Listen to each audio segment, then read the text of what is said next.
resist it, you could fight it, you could push it back. But if you're tired, you've already given up. If you're tired, you've already closed your eyes. If you're tired, you've already waved the white flag. So today my prayer is that we don't get tempted, because we're going to be tempted.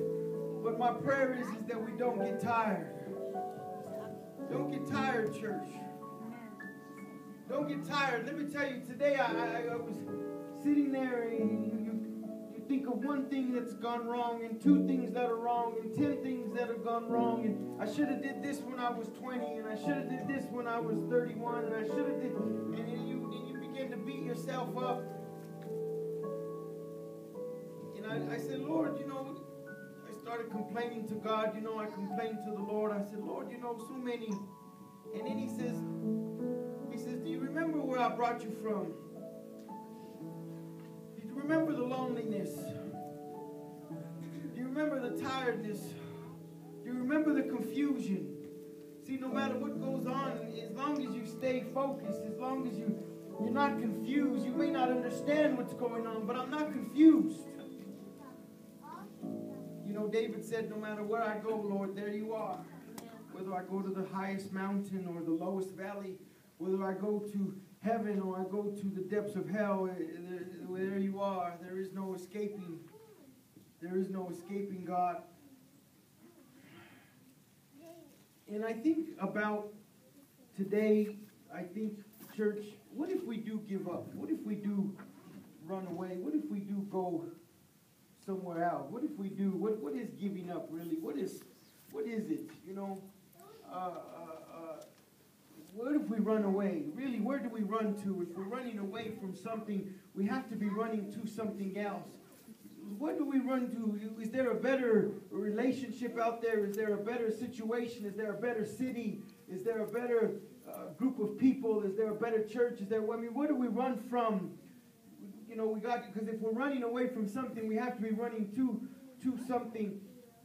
But today, I ask you, I tell you, no matter where you go, you can never run away from God. You can never run away from Him. You can't. I've tried. He's in jail. He's in the he's in the mortuary. He's in the church. He's in the rehab center. He's in the daylight. He's in the nighttime. So when you say give up or run away or what is it really that you're giving up? What is it really that you're running away from? Because you can't run away from God. You can't run away from the anointing. You can't run away from the calling. You can't run away from His presence. You will always feel unfulfilled. You will always feel unsatisfied. You will always feel like there's something missing. So you're really not running away from God, but you're running to God. And even if you try to run away from God, you're still running into God. Right? Because you can't run away. And today, I just want to leave a thought into your head, and I want to thank you for your sacrifice, for making it tonight. I know God is going to bless you. Resist the temptation to run away. It sounds harsher than it really is. But today, my statement to you is to resist the temptation to run away. I listen to different pastors on TV and on the internet, and I sit there and I listen to them, and I hear, I try to pick up the keys to their success. I try to pick up what's the latest is happening in Jerusalem, what's happening in all of these places, and what it has to do with God and our little church, so that you can be an informed church. And today, one of the preachers that I heard said, pray that you don't get tired. Pray that you don't get tired, because it's always going to be a battle. And really is what I'm just trying to quickly paint a picture is I'm not telling you not to run away. But I'm telling you that if you run away, you're running to something. You're not running away from anything. God is there. Now, most of you here, we're family. all of us here, you know, and you know my testimony, you know that my battle with drugs and my battle with addiction, and I've been in a place where everything has been taken from me because of my choices, where everything has been taken from me, and I've ran from my calling, I've ran from my anointing, I've ran from God. But yet, in the midst of my junk, in the midst of my running away, in the midst of my loneliness and sadness and addiction, in the midst of my consequences, in the midst of my situation, I still find myself longing for God. I still found myself asking for God's forgiveness, asking for God's presence, asking for His touch, for His guidance. Whether things were going really good or things were going really bad, whatever the situation is, then that God is always there.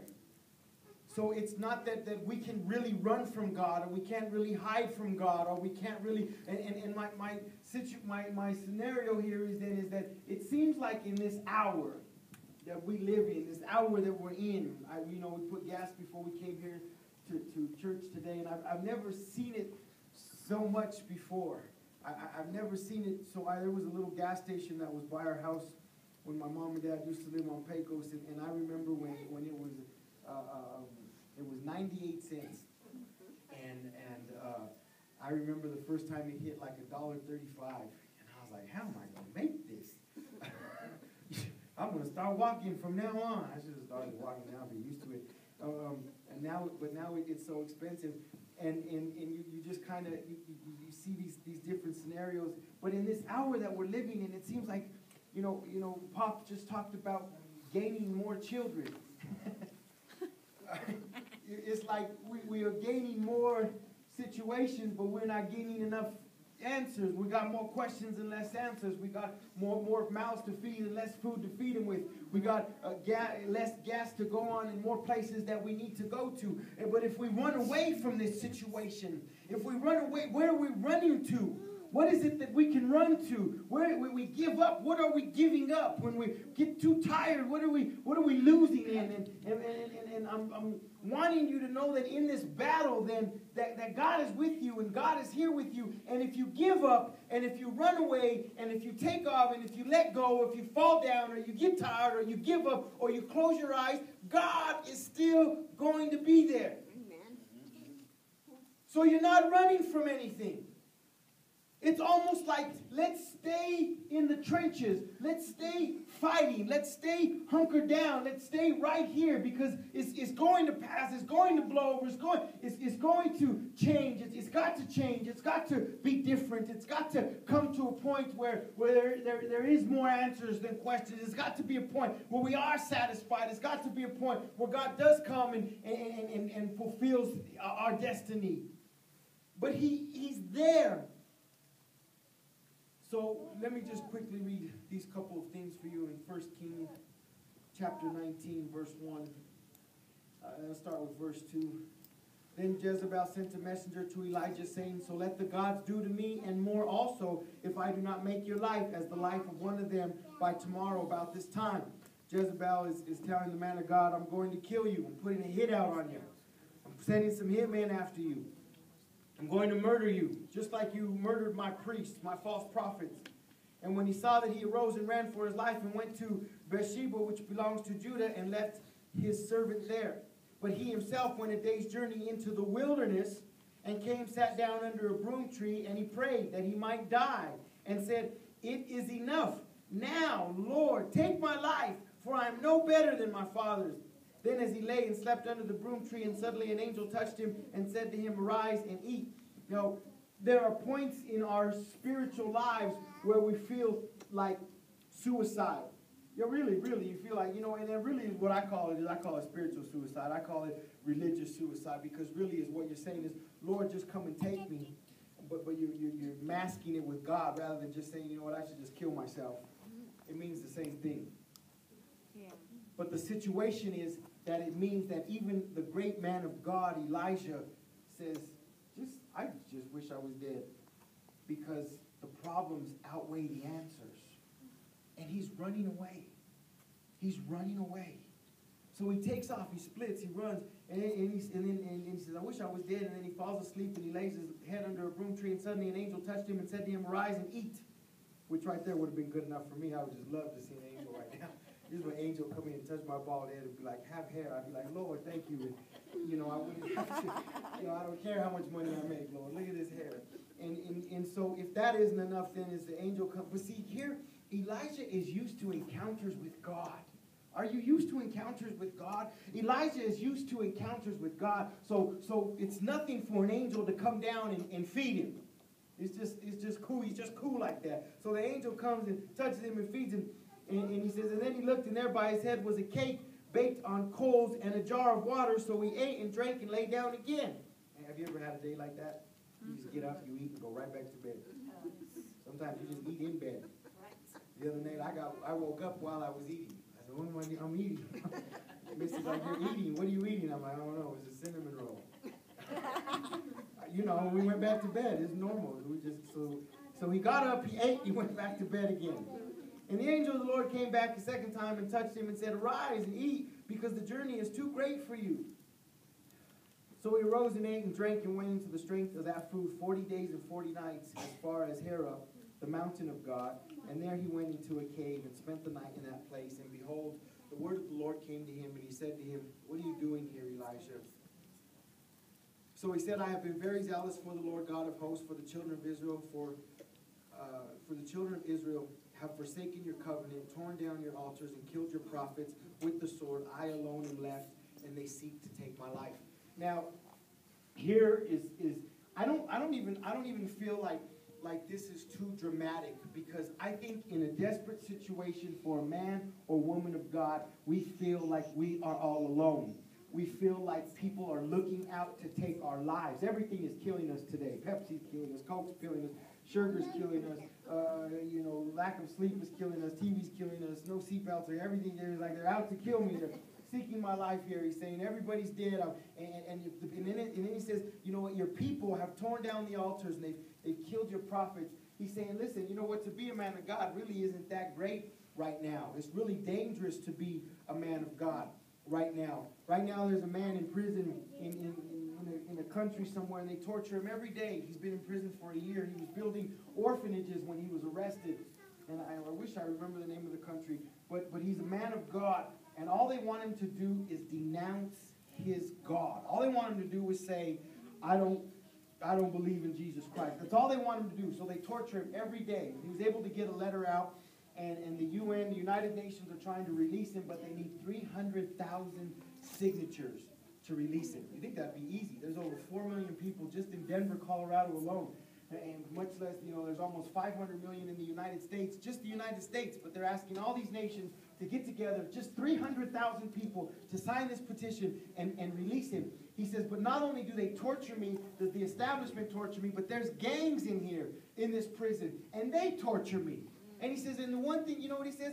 But you know what they expect? They still expect me to smile because I'm a man of God.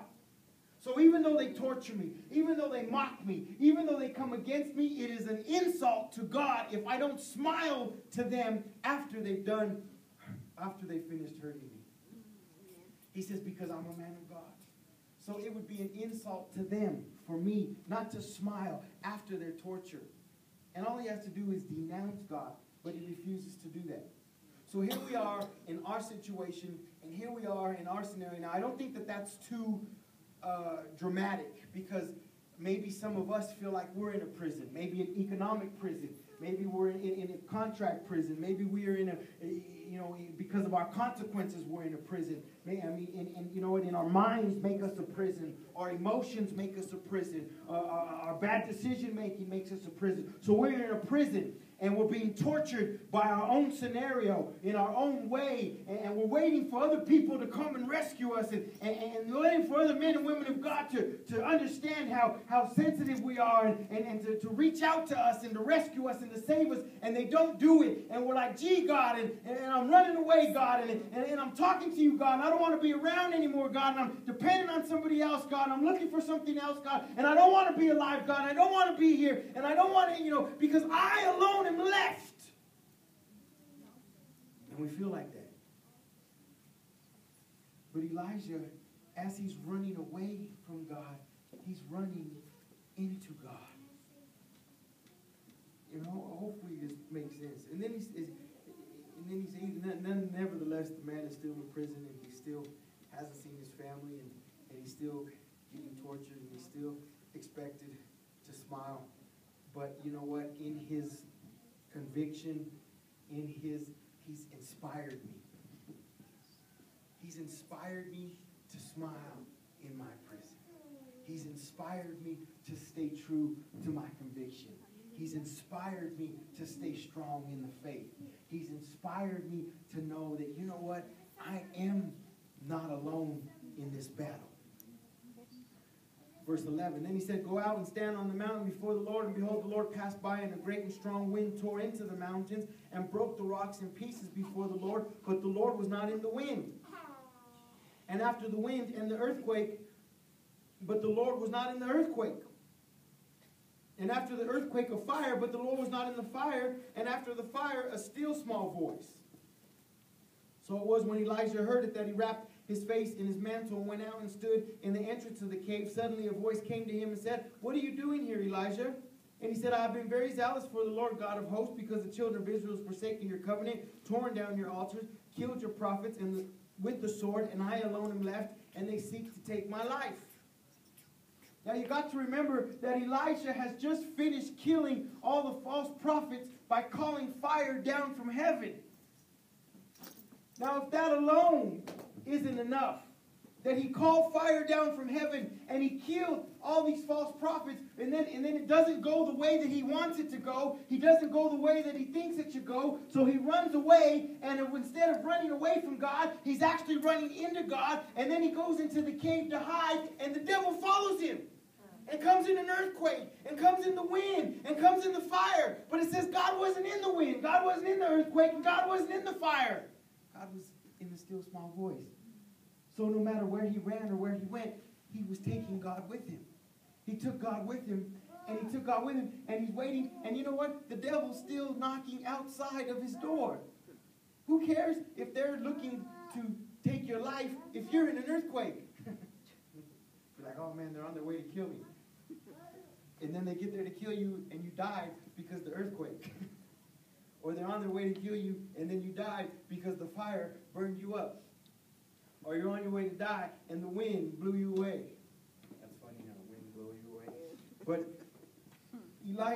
Elijah runs away from the problem. He runs away from the scenario, but he still is in the problem. He still is in the scenario. He's still in a situation. So inevitably, he never ran away from anything. He didn't run away from his problem. He ran into a problem. He didn't run away from God. He ran into God. Resist the temptation to run away. Resist the temptation to run away. I feel like I want to read more, but I feel like I don't. You can't run away from the devil. Trouble will always follow you. You can't run away from the devil. Trouble will always follow you. Let me tell you, if you are a good, upstanding man, and you go to work and you pay your bills come every month. And it's a cycle, and you're in that cycle, and you struggle, and you think, I have to work this many hours so that I can make this much money, so that I can pay this many bills, so that I can make it. And hopefully at the end of that, you have a little bit of money to save for a rainy day. And believe me, that rain comes. So you do that, and after a few years, it gets hard on you, hard on your body, or hard on your relationship, or hard on your emotions, or whatever. But if you're an addict and you're addicted to drugs, every day you get up and you figure out, I need to work this so that I can get this much money, so that I can get this much drug, so that I can make it through the day, and so that I can have something left over. And every day you do that. And every day you do that. And every day you do that. And every day you do that. And it gets hard on your body, and hard on your relationships, and hard on your situation, and hard on your scenario. Or you break the law. and you break the law, you go to jail, and every day they tell you when to shower, and they tell you when to eat, and you run from this, and you hide from that, and you're lonely, and you battle those things. Or maybe you don't break the law, but you gotta be a good man of God. You gotta be a good husband. And you gotta be a good dad. You gotta be a good person. You got to be a good neighbor, and you're in that, and in the redundancy of that, you got to smile back at them when they battle back at you. My point is that you never, ever run away from the battle. But it's what the devil would have to try to get you to understand is that you can run away from God into something, but he never tells you what you can run into. You can give up, but you're really not giving up. You're really just changing gears. You're really just changing lanes. You're really just giving up one problem for another problem. You're giving up one scenario for another scenario. Really, is what Elijah tried to do is he tried to run and hide from God. He tried to run and hide from his enemies. He tried to run and hide from his problems, but all he did was run into another problem. He ran into another situation. He ran into another place. And God says, listen, Let me calm you down here. Let me talk to you. Let me show you. Let me understand. And I can so identify, and I'm almost done. I can so identify with Elisha because I sometimes feel like I've done some really great things in my life. And you would think that would be the things that carry me through these low moments. You know what's happening right now is happening right now is the Colorado State Wrestling Championships. They're happening right now downtown.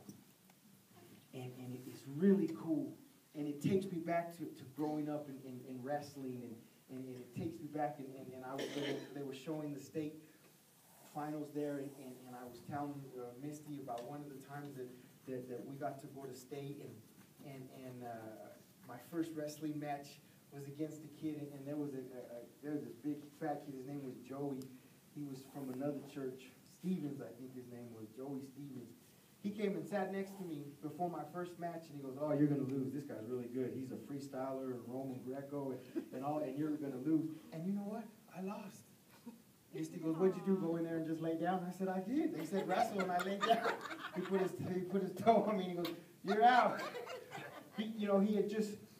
He had just taken that spirit from me. But that wasn't what I was really thinking about. I was thinking about, the time when we went. My grandpa flew out to Nebraska to watch me wrestle. My dad rented a hotel room, and we got to stay in a hotel room.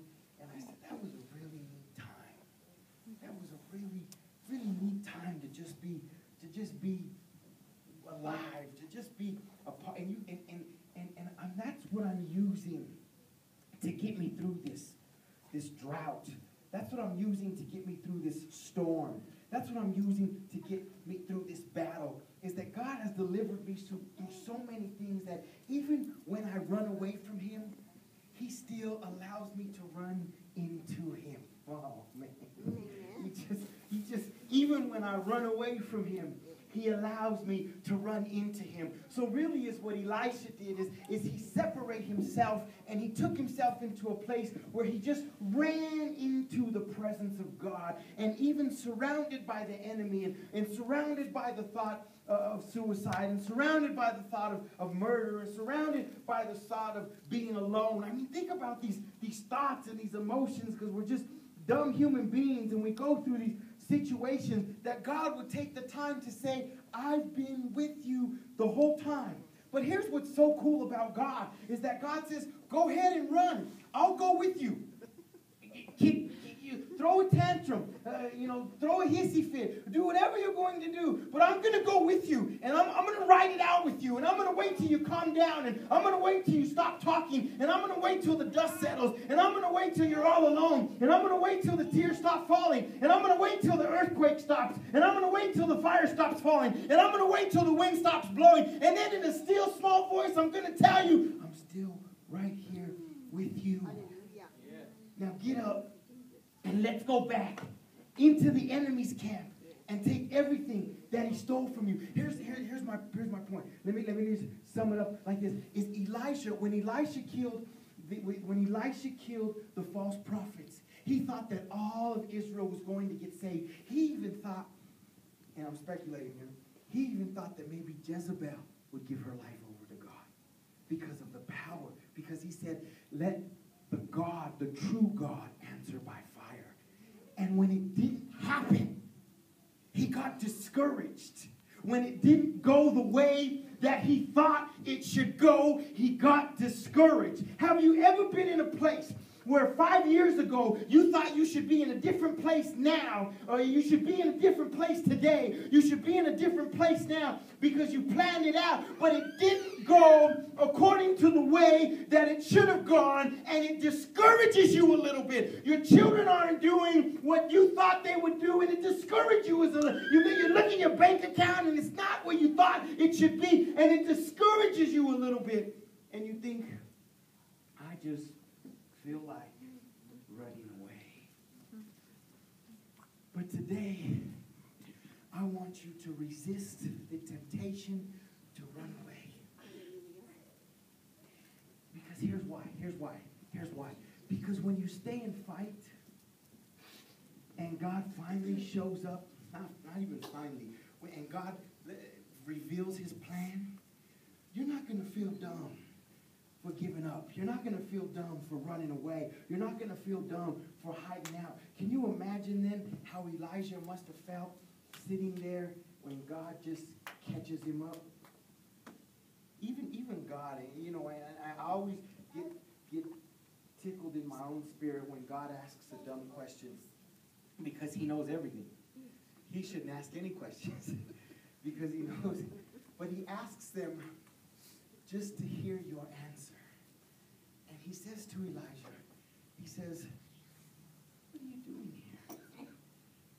I have you somewhere else. I have you doing something else. And then later on, if you read later in the chapter, it turns out that Elijah isn't the only one. It turns out that there are more that give their life to God. It even turns out that thousands of years later, there's a little small church here in Thornton, Colorado, that's going to talk about the life of Elijah. That's how important he is. Yet he felt like he was all alone, that he should just close his eyes and die because nobody cares. And yet he turns out to be one of the most important figures of the Bible, one of my favorite. Bishop, play something as I close. Can I just appreciate each and every one of you tonight? Because by being here tonight, you resist the temptation to run away. Which doesn't matter anyway, because even when you run from God, you're actually running into God. See, God says he's omnipresent. He's everywhere at the same time. He's holding the moon in orbit. He's holding the stratosphere. He's holding the galaxy. He's holding the Milky Way. He's holding all these planets. He's holding them, yet he's inside of me. He's inside of me, and David had it right. You know why David had it right? Because David tried to run. You know, he tried to run from his responsibility, tried to run from his situation. He says, no matter what, he said, I thought about, and church, do you ever just sit and think, where could I go? Where could I go? Where could I go? Where could I go to get away from this? Where could I go? And you think, you know what? There's nowhere that I can go. But it's not that there's nowhere that you can go in the helpless sense, but there's nowhere that you can go that you can get away from the call of God. That no matter where you break the law and you end up in prison, you'll preach in prison. Whether you keep the law or you end up an addict, you're going to preach to the addict. You're going to preach to the gangbanger. You're going to preach to the homeless. If you're homeless, right now you're going to end up preaching to the homeless. If you live in a mansion, you're going to end up preaching to the rich people. If you see what I'm saying? No matter where you go, God He's right here. There's a song that says that He's all I need. Jesus is all I need. And some of you here tonight are putting that to the test, the true test. He's all that I need. And just because some things haven't unfolded the way that we thought that they should. We had no idea that gas would be almost $4 a gallon. We had no idea that food prices would rise, but they never give us raises and bonuses. We had no idea that our children would have to struggle in a day and age that technology would be our enemy. We had no idea. We thought that things would work out a little different, but that's no reason to run away. That's no reason to give up. That's no reason to stop. I feel like this is our finest hour, that we can go to the battlefield and we can go to the battlefront and we can keep fighting. Tomorrow my sermon is about pain.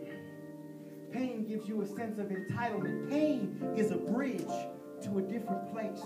Do you know why a grandmother can speak to her daughter or granddaughter? Is because of pain. Because she's been through some things.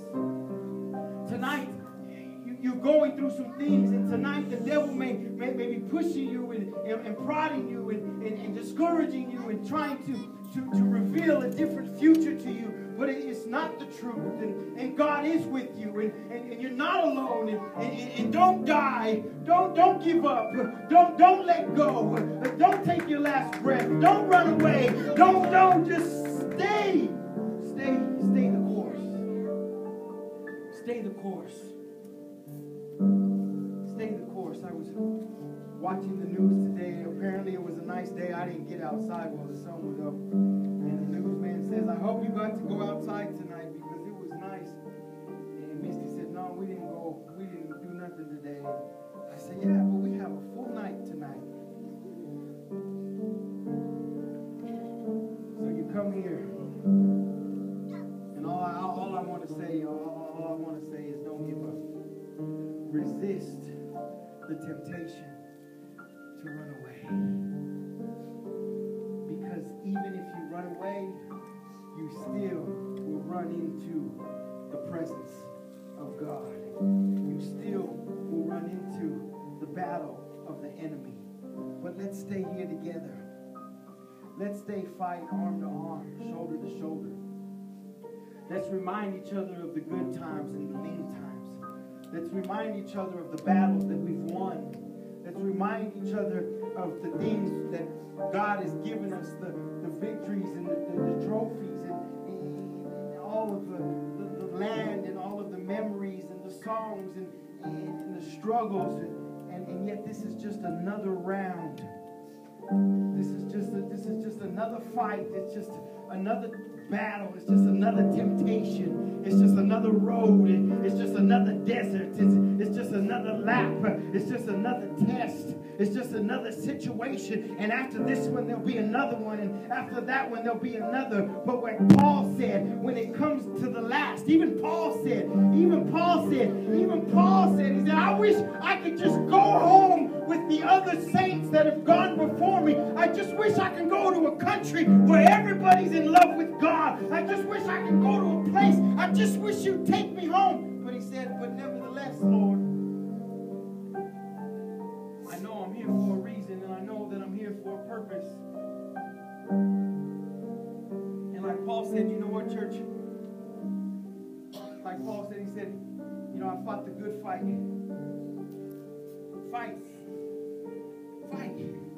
Fight the good fight. Be an example to me and to my children and my children's children. Be an example to those generations that are coming up that will say, if you made it, I can make it. Give us your strategy. Give us your courage. Give us your hope. Give us your love. Give us your pain. Give us your antidote. Give us your reason. Give us your experience. Give us your knowledge. Give us your fruit of how you survived yesterday, how you survived today, and tell me, how are we going to survive tomorrow? Why? Because we are in the presence of God, and we understand that no matter where I go or where I live or where I work or where I breathe or where I eat or where I move, the presence of God is always talking to me.